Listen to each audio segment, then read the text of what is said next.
KEM रुग्णालयातील वरिष्ठ डॉक्टरवर विनयभंगाचे आरोप आता करण्यात आलेले आहेत। या दरम्यान आपण जर बघितलं तर 6 महिला डॉक्टरांनी डॉक्टर रवींद्र देवकर यांची तक्रार केलेली आहे। भोईवाडा पोलीस ठाण्यामध्ये गुन्हा दाखल झालेला आहे।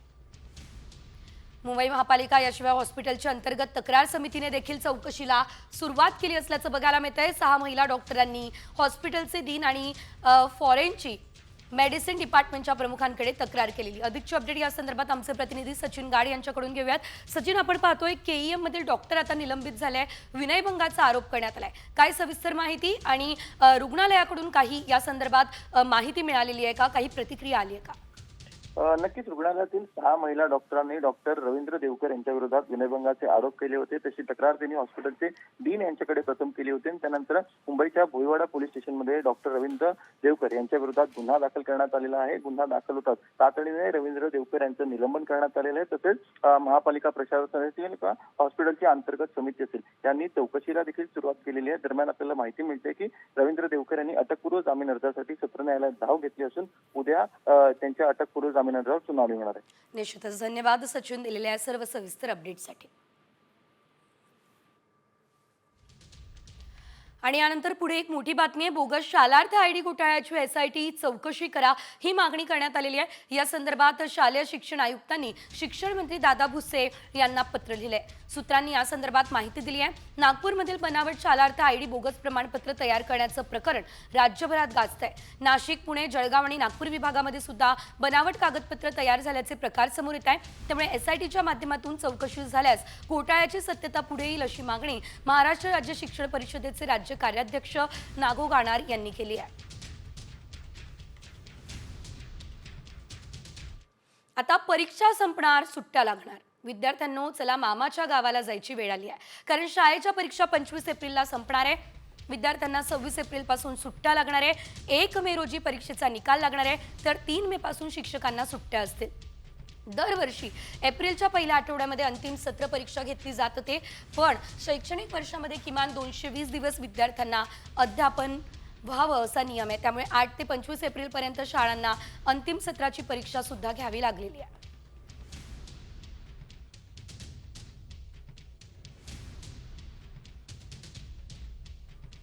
यानंतर पुढे आणखी काही मोठ्या आणि महत्त्वाच्या अपडेट जाणून घेऊया टॉप 50च्या माध्यमातून। बडतर्फ पोलीस उपनिरीक्षक रणजित कासलेला 3 दिवसांची पोलीस कोठडी सुनावण्यात आली आहे। कासलेच्या विरोधात बीडच्या शिवाजीनगर पोलीस ठाण्यामध्ये व्हिडिओ प्रकरणी आता अॅट्रॉसिटी अंतर्गत गुन्हा दाखल झालाय। त्या प्रकरणी बीड पोलिसांनी आज सकाळी पुण्यातून रणजित कासलेला अटकही केली आहे। धनंजय मुंडेंच्या कंपनीतून निवडणूक काळामध्ये 10 लाख रुपये दिल्याचा खळबळजनक आरोप निलंबित पीएसआय रणजित कासलेनं केला। वाल्मिक कराडच्या एन्काउंटरचे आदेश दिल्याचे पुरावे असल्याचं त्यानं म्हटलं।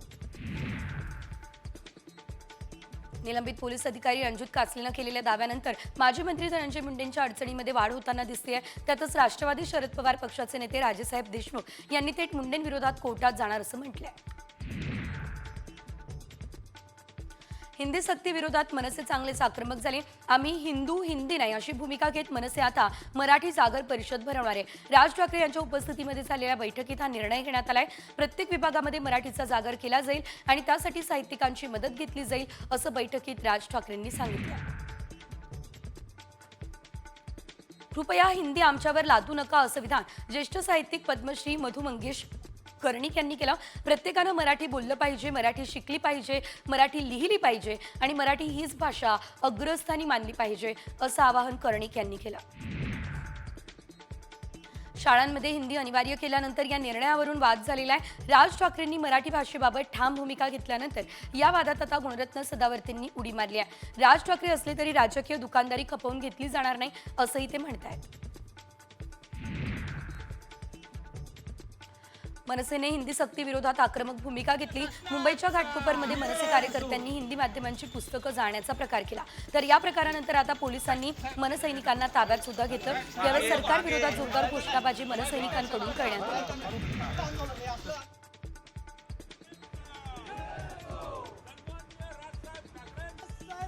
महाराष्ट्रात हिंदी सक्तीच्या शासन निर्णयाविरोधात मनसे आक्रमक झाली। वर्सोवा विधानसभा मतदारसंघात आक्रमक मनसैनिकांनी हिंदी सक्तीच्या आदेशाची होळी केली। हिंदी सक्तीचा शासन आदेश रद्द न झाल्यास उत्तर भारतीय नेत्यांना मुंबईमध्ये फिरू देणार नाही हा इशारा मनसेनं दिला।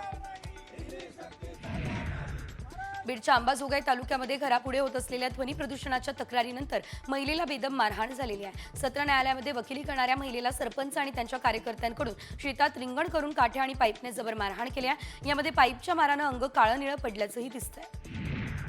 बीडमध्ये मारहाण महिला प्रकरणावर आता अजित पवार यांनी कायदेशीर कारवाई करणार असल्याचं सांगितलं. बीडमध्ये ज्या महिलेला अमानुष मारहाण करण्यात आलेली आहे त्याचे फोटो मला काल रात्री उशिरा आले. जे दोषी असतील त्यांच्यावर योग्य कारवाई करू अशी माहिती अजित पवार यांनी दिली.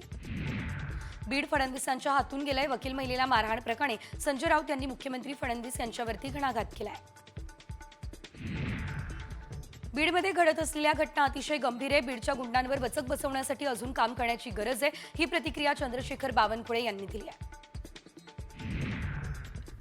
पुण्यात भाजप आणि काँग्रेस आमने सामने आली असल्याचं देखील बघायला मिळत आहे. नॅशनल हेराल्ड प्रकरणी सोनिया आणि राहुल गांधी यांच्यावरती आरोप झाले. त्यामुळे आक्रमक झालेल्या भाजप कार्यकर्ते थेट काँग्रेस भवनाबाहेर आंदोलन करण्यासाठी निघाले. काँग्रेस भवनाबाहेर कार्यकर्ते लाठ्या घेऊन खुर्चीवर बसले. काँग्रेस आंदोलकांना पुण्यातील डीपी रोडवरती रोखण्यात आलं. भाजप कार्यालयापासून काही अंतरावर काँग्रेसचे आंदोलक चांगलेच आक्रमक झाले. भाजप कार्यालयाकडे जाऊ देण्याची मागणी त्यांनी केली. यावेळेस पोलिसांनी कार्यकर्त्यांना ताब्यात घेतलं. नॅशनल हेराल्ड प्रकरणी ईडीने गांधी कुटुंबाला घेरलं. त्यामुळे काँग्रेस आता आक्रमक झाले. नॅशनल हेराल्ड प्रकरणामध्ये सोनिया गांधी आणि विरोधी पक्षनेते राहुल गांधी यांना देण्यात आलेल्या नोटिशीच्या निषेधार्थ युवक काँग्रेस आक्रमक झाले. खडकी रेल्वे स्थानकामध्ये काँग्रेस कार्यकर्त्यांनी पुणे लोणावळा ट्रेन अडवून धरली. केंद्र सरकार विरोधात जोरदार घोषणाबाजी करण्यात आली.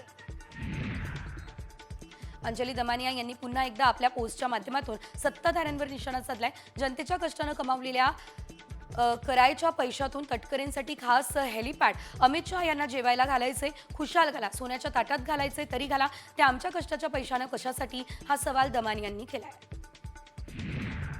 आता खरी शिवसेना आपलीच आहे. मात्र अजूनही शिंदे गट असे अनेक जण म्हणताय. गट हा आता शब्द आपण पुसून टाकायला हवा असं निलेम गोरे यांनी म्हटलंय. शिवसेनेचं चिन्ह आणि नाव आपल्याला मिळालंय असं म्हणत त्यांनी हे आवाहन केलं. त्या सांगलीमधल्या महिला मेळाव्यामध्ये बोलत होत्या. पिण्याच्या नळातून चक्क विविध प्राण्यांच्या मांसाचे तुकडे येत असल्याचं समोर आले. मागील 2 वर्षांपासून दूषित पाणी येत असल्यानं गावकरी त्रस्त झाले होते. ही घटना वर्ध्यामधल्या समुद्रपुरातील बैलमारे गावातून घडली आहे. त्यामुळे शुद्ध पाण्याचा पुरवठा करण्याची मागणी नागरिक करतात. ताडगोळे सांडपाण्यामध्ये धुडून ते विक्रीसाठी ठेवल्याचा प्रकार खेडमध्ये घडलेला आहे. खेड तहसीलदार कार्यालयासमोर गटारामध्ये ताडगोळे धुवून ते विक्रीसाठी ठेवणाऱ्या परप्रांतीय विक्रेत्याविरुद्ध गुन्हा सुद्धा दाखल करण्यात आला. अल्लाउद्दीन शेख असं या विक्रेत्याचं नाव आहे. पुण्यातील कोंढवा पोलिसांनी थिंड काढत आरोपींचा माज उतरवलाय. कोंढव्यामध्ये गाड्यांची तोडफोड करून दहशत माजवणाऱ्या आरोपींना 12 तासांमध्ये अटक करण्यात आलेली. विशेष म्हणजे या आरोपींना पोलिसांनी गुडघ्यावर भर रस्त्यामध्ये चालवलं.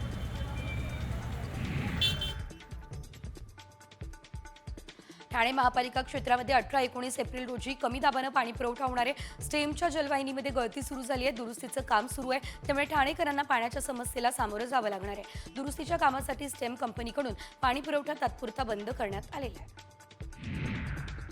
संगमनेर तालुक्यातल्या पोखरी हवेली गावाला पाणी विकत घेण्याची वेळ आली आहे. संपूर्ण गाव पाणी पुरवठा योजनेमध्ये असल्यानं शासकीय टँकर सुरू करण्याबाबत प्रशासनानं हात वर केलेत. मात्र प्रादेशिक पाणी पुरवठा योजनेचं काम अपूर्ण आणि गावात इतर जलस्रोत नसल्यानं ग्रामस्थ पाण्यासाठी वणवण करतायत.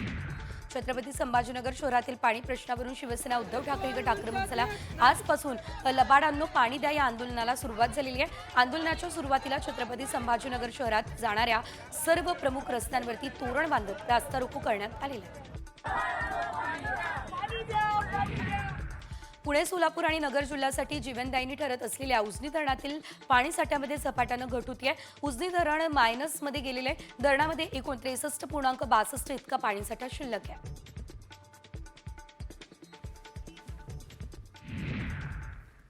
पंतप्रधान नरेंद्र मोदी यांच्या महत्त्वाकांक्षी मुंबई अहमदाबाद बुलेट ट्रेन प्रकल्पाला आता गती मिळाली आहे. या मार्गावर चाचणीसाठी जपानमधून 2 अत्याधुनिक बुलेट ट्रेन लवकरच भारतामध्ये दाखल होणार आहे. E5 आणि E3 श्रेणीतील या शिंकनसेन बुलेट ट्रेन 2026च्या सुरुवातीला भारतात येतील. त्यांचा वापर प्रामुख्यानं प्रशिक्षण आणि तांत्रिक चाचण्यांसाठी केला जाईल.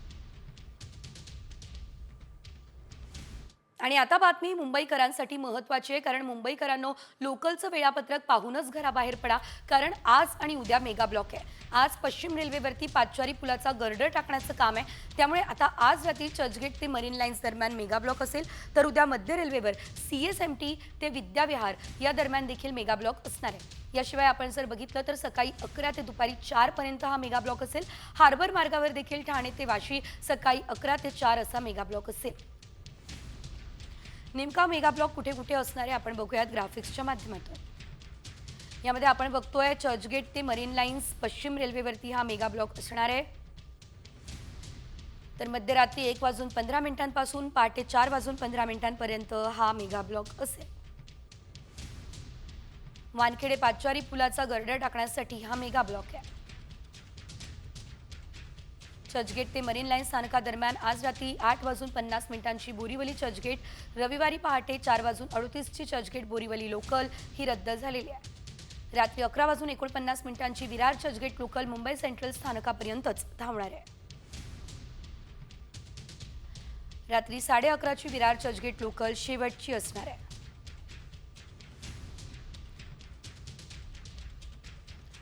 रात्री 12:10 आणि रात्री 12:30 बोरीवली चर्चगेट लोकल आणि रात्री 12:05 विरार चर्चगेट लोकल मुंबई सेंट्रल स्थानकांपर्यंतच धावणार आहे. आणि यानंतर पुन्हा एकदा वळूयात वेगवान घडामोडींकडे. महाबळेश्वरसाठी पर्यटकांसाठी आता महत्त्वाचा निर्णय. वाईचे उपविभागीय अधिकारी राजेंद्र कचरे यांनी महत्त्वाचा निर्णय घेतला. 2 ते 4 मे दरम्यान महाबळेश्वरला येणाऱ्या पर्यटकांना टोल माफी घोषित करण्यात आली आहे. 2 ते 4 मेला महाबळेश्वरमध्ये 3 दिवसीय पर्यटन महोत्सव आयोजित केला जाईल. त्यामुळे पर्यटकांना टोल माफीचा फायदा होईल. उन्हाळ्याची सुट्टी पडल्यानं नियमित प्रवाशांमध्ये बाहेरगावी जाणाऱ्यांची भर पडली. त्यामुळे रेल्वे स्थानकांमध्ये प्रवाशांची गर्दी वाढू लागली आहे. गर्दीच्या नियोजनासाठी मध्य रेल्वेने मोठा निर्णय घेतला. मध्य रेल्वेच्या CSMT लोकमान्य टिळक टर्मिनल्स, कल्याण, पुणे या ठिकाणी फलाट तिकीट विक्री बंद असेल.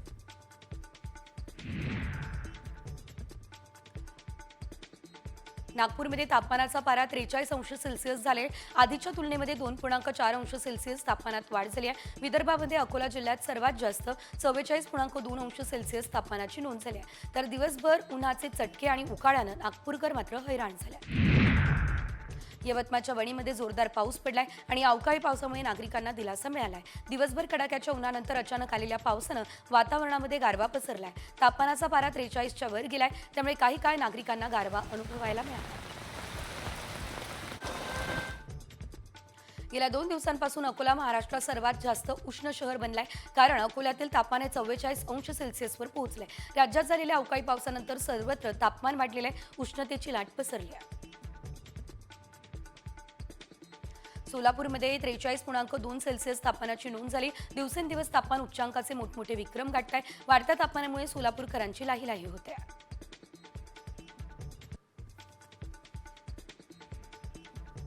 मुंबईच्या तापमानामध्ये आपण बघतो सातत्यानं आपल्याला वाढ होताना दिसते. त्यामुळे मुंबईकर घामांच्या धारांनी आता हैराण झालेले आहे. वाढत्या तापमानामुळे घामोळे आणि पुरळ येण्याचं प्रमाण वाढलंय. तेव्हा मुंबईमध्ये त्वचा विकारांच्या रुग्णांच्या संख्येत सुमारे 30% वाढ झाली आहे. तर जीन्ससारखे कपडे घालत असल्यानं मुंबईकरांना मोठ्या प्रमाणावर बुरशीजन्य विकार होत आहे. वाढत्या तापमानामुळे सनबर्न होण्याचं प्रमाण वाढलंय. लहान मुलं सतत उन्हात खेळतात. त्यामुळे घामामुळे त्यांच्या अंगावर सफेद डाग दिसत आहे. यामुळे आता काळजी घेण्याचं आवाहन वैद्यकीय तज्ज्ञ करताना दिसत आहेत. जास्तीत जास्त पाणी प्या हे आवाहन केलं जात असल्याचं देखील आपण पाहतोय. कलिंगड, टरबूज यासारखी फळं खा हे आवाहन सुद्धा केलं जात आहे. दिवसातून 2 वेळा आंघोळ करा किंवा शरीर ओल्या कपड्यानं पुसून काढा. सतत घाम येणाऱ्या जागेवरती डस्टिंग पावडर लावा. सफेद, सुती आणि सैल कपड्यांचा वापर करावा.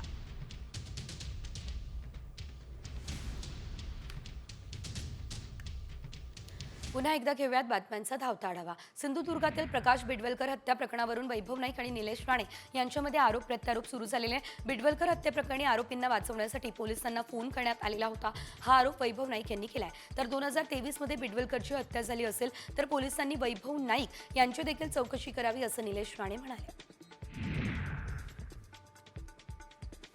नाशिकच्या पोलिसांवरील दगडफेकी प्रकरणी MIMच्या शहर अध्यक्षाला अटक झालेली आहे. नाशिक दर्गा अतिक्रमण प्रकरणी मुंबई नाका पोलीस ठाण्यामध्ये 1500 अज्ञातांवर गुन्हे दाखल झाले. पोलिसांवरच्या दगडफेकी प्रकरणी काही राजकीय पक्षांचे पदाधिकारी या ठिकाणी उपस्थित होते.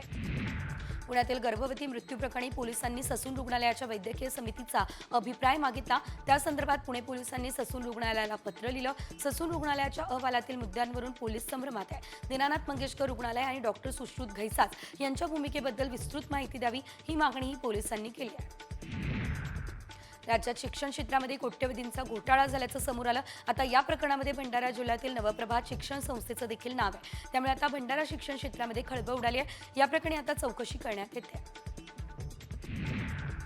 राज्यातील शिक्षकांना देखील आता ड्रेस कोड लागू करण्यात येईल. या संदर्भात शिक्षण मंत्री दादा भुसेंनी सूतोवाच केलेत. त्यासाठी सरकारकडून निधी उपलब्ध करण्यासाठी हालचाली सुरू आहे असं दादा भुसे यांनी म्हटलं. त्यामुळे आता विद्यार्थ्यांसोबत शिक्षकही गणवेशात दिसणार आहेत. धुळ्यातील फेरीवाल्यांचा मुद्दा पुन्हा एकदा ऐरणीवर आलाय. फेरीवाल्यांसाठी देवपूरमधील नवरंग खुल्या मैदानामध्ये प्रशासनातर्फे जागा देण्यात आली, परंतु त्या ठिकाणी धंदा सुट नाही. त्यामुळे फेरीवाल्यांनी पुन्हा एकदा रस्त्यावरती आपली दुकानं थाटली.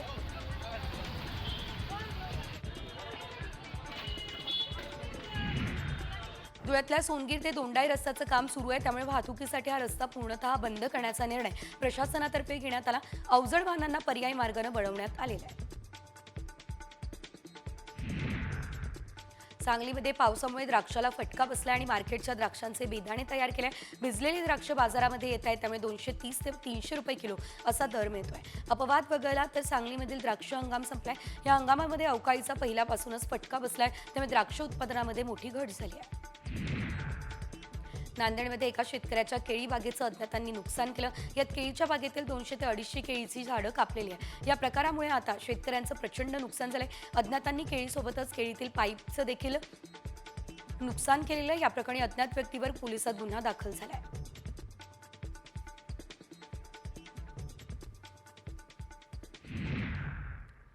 महाराष्ट्रातले प्रसिद्ध न्यूरोसर्जन डॉक्टर शिरीष वळसंगकर यांनी स्वतःवर गोळी झाडून आपलं जीवन संपवलं. त्यामुळे वैद्यकीय क्षेत्रामध्ये आता मोठी खळबळ उडाली आहे. रात्री 8 वाजता ते कुटुंबियांसोबत जेवण करत होते. अचानक उठून बाथरूममध्ये जात त्यांनी स्वतःवरती गोळी झाडली. त्यांचा मुलगा अश्विन सुद्धा डॉक्टर आहे. त्यांनीच आपल्या वडिलांवर प्राथमिक उपचार केले. शिरीष वळसंगकर यांनी आता ज्या रुग्णालयामध्ये हजारो रुग्णांवर उपचार केले तिथेच त्यांनी अखेरचा श्वास घेतला. शिरीष वळसंगकर यांनी आता आत्महत्या केल्याची माहिती समजताच सोलापूरकर मोठी गर्दी त्या ठिकाणी केली. कर्मचाऱ्यांना याशिवाय सर्वसामान्यांना अश्रू अनावर झाले.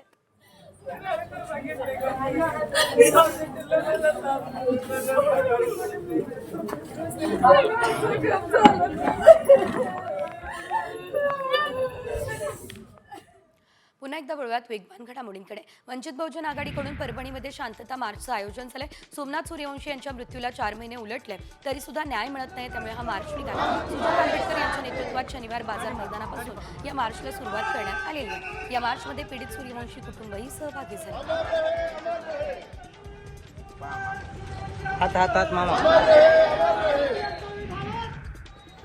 फेसबुकवरती डॉक्टर बाबासाहेब आंबेडकर यांच्या विरोधात आक्षेपार्ह लिखाण केल्यानं आंबेडकर अनुयायी आक्रमक झाले. वर्ध्याच्या पुलगाव पोलीस स्टेशन बाहेर गर्दी झाली आहे. लिखाण करणाऱ्या तरुणीला अटक करण्यात आलेली आहे. दरम्यान पुलगाव शहरामध्ये अनुचित प्रकार घडू नये म्हणून देवळी वर्धा येथून पोलिसांचा अतिरिक्त फौजफाटाही बोलवण्यात आली.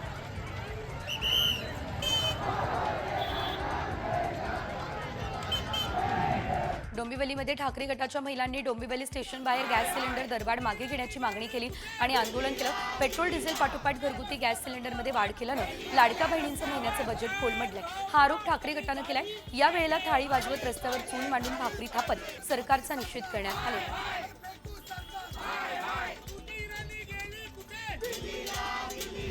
केंद्र सरकारनं केलेल्या दरवाढीचा निषेध करण्यासाठी आज ठाण्यामध्ये राष्ट्रवादी काँग्रेस शरद पवार गटाच्या वतीने अनोखं आंदोलन करण्यात आलं.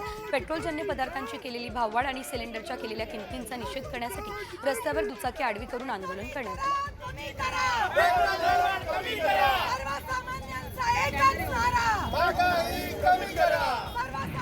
बुलढाण्यातील खेडा या ठिकाणी ग्रामपंचायती प्रत्येक कामात भ्रष्टाचार करण्याचा आरोप ग्रामस्थांचा आहे. या विरोधात ग्रामपंचायतींसमोर ग्रामस्थांनी आमरण उपोषण सुरू केलं. विविध कारभारांविरोधात तहसीलदाराकडे अनेक तक्रारी केल्या, मात्र अद्यापही कारवाई न झाल्यानं ग्रामस्थांनी उपोषण सुरू केलंय. धुळे शहरातल्या चिटोड रावे या रस्त्याची गेल्या 6 महिन्यांपासून अत्यंत दयनीय अवस्था आहे. त्यामुळे चिटोड ग्रामस्थांनी त्रास होत असून आता रस्त्यासाठी रास्ता रोको आंदोलन त्यांनी केलं. या आंदोलनामध्ये नागरिक, व्यापारी, दुचाकी आणि चारचाकी वाहन चालक मोठ्या संख्येने सहभागी झाले. भाजपा आमदार गोपीचंद पडळकर हे मागच्या काही दिवसांपासून संभाजी ब्रिगेडवर टीका करत आहेत आणि त्या टीकेचा निषेध म्हणून संभाजी ब्रिगेडने मंगळसूत्र दाखवून याचा जाहीर निषेध केलाय. सोलापूरमध्ये अहिल्यादेवी होळकर पुतळ्यासमोर भंडारा उधळत मंगळसूत्र दाखवून हा निषेध नोंदवण्यात आला. यावेळेस गली गली में शोर आहे, पडळकर मंगळसूत्र चोर आहे अशी घोषणा देण्यात आली.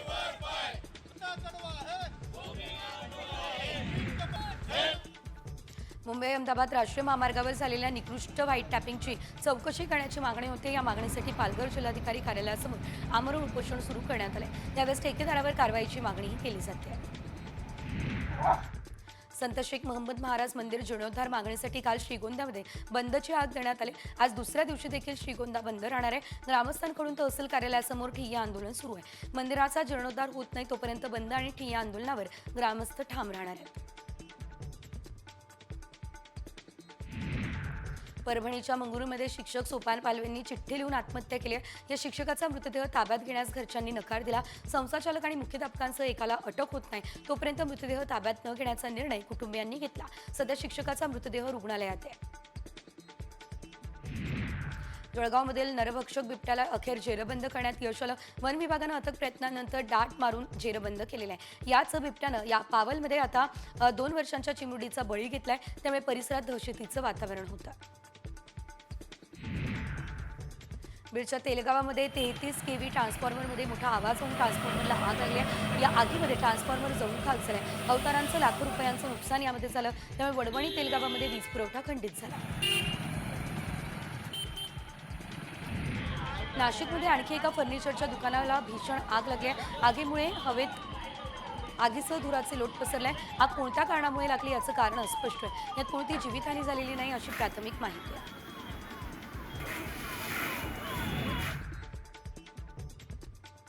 चंद्रपूरमधल्या विश्रामगृहासमोर असलेल्या एका भंगार दुकानाला आग लागलेली आहे. या आगीमध्ये लाखोंचं नुकसान झालेलं आहे. मात्र आगीचं कारण अद्याप अस्पष्ट आहे. हे भंगार दुकान रेल्वे मार्गालगत असल्यानं मोठी हानी होऊ शकली असती. शिवाय या ठिकाणी गॅस सिलेंडर पण होते आणि त्याचा स्फोट न झाल्यानं मोठी दुर्घटना मात्र टळली आहे.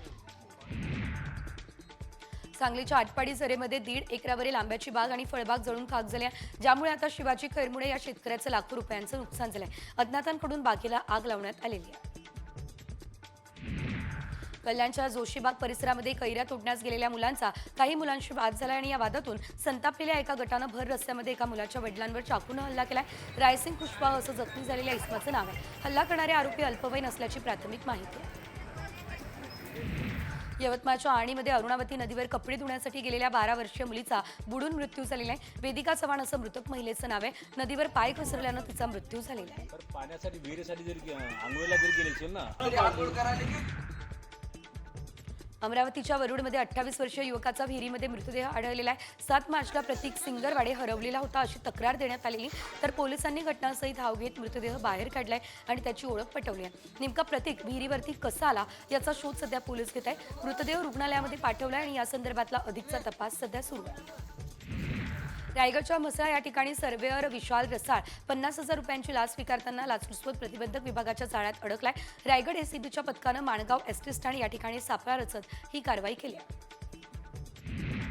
रत्नागिरीमधील मालवण किल्ल्यासमोर अंदाजे 8 ते 9 सागरी मैल समुद्रामध्ये अनधिकृतरित्या LED लाईटद्वारे मासेमारी करणाऱ्या 2 नौकांवरती सिंधुदुर्ग मत्स्य विभागानं कारवाई केली. सदर नौका जप्त करून सरजेकोट बंदरामध्ये ठेवण्यात आलेली आहे.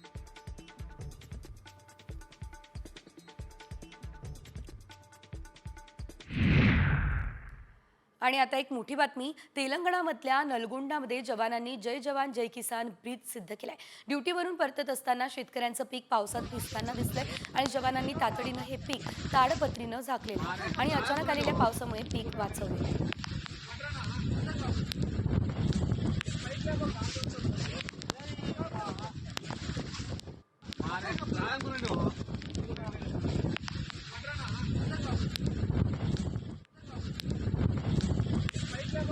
काही पण करा मात्र शेतकऱ्याचा नाद नाही. कारण धाराशिवमधील शेतकऱ्यानं मुलाच्या लग्नात थेट हेलिकॉप्टरच आणले आणि हेलिकॉप्टरनेच लग्नाची मिरवणूक काढल्या. अंतरवली गावातील शेतकरी भास्कर शिकेतोड यांच्या मुलाचं मोठ्या थाटात लग्न झालंय. भास्कर शिकेतोड यांच्या स्वतःच्या लग्नात त्यांची मिरवणूक मोटरसायकलवरून काढण्यात आली. त्यामुळे मुलाच्या लग्नात हेलिकॉप्टरनेच मिरवणूक काढायची अशी त्यांची इच्छा होती आणि त्यासाठी त्यांनी थेट हेलिकॉप्टरच आणलेलं आहे. मी शेतकरी असून ही जगाला दाखवून देतो शेतीमधनं काय उत्पन्न नाही आणि माझी मिरवणूक मोटरसायकल होती, पण माझी इच्छा होती की माझ्या मुलांची हेलिकॉप्टरमधनं मिरवणूक हवी. ही माझं स्वप्न पूर्ण मी केलं. थोरल्या मुलाला पण हेलिकॉप्टरमधनं मिरवणूक होती आणि धाकट्या पण मुलाची हेलिकॉप्टरमधनंच मिरवणूक काढली. तर लग्नात थेट हेलिकॉप्टर आणलेलं आहे. शेतकऱ्याचा अनोखा थाट आपल्याला बघायला मिळालेला आहे. या दरम्यान आपण जर बघितलं तर धाराशिवमध्ये खरं तर हा प्रकार घडलेला आहे. तर स्वतःची मिरवणूक मात्र मोटरसायकलवरून निघाली. मुलाच्या लग्नात तसं नको म्हणून थेट हेलिकॉप्टर आणण्यात आलेलं आहे.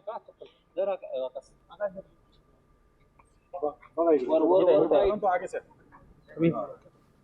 वसीम पीछे हो गया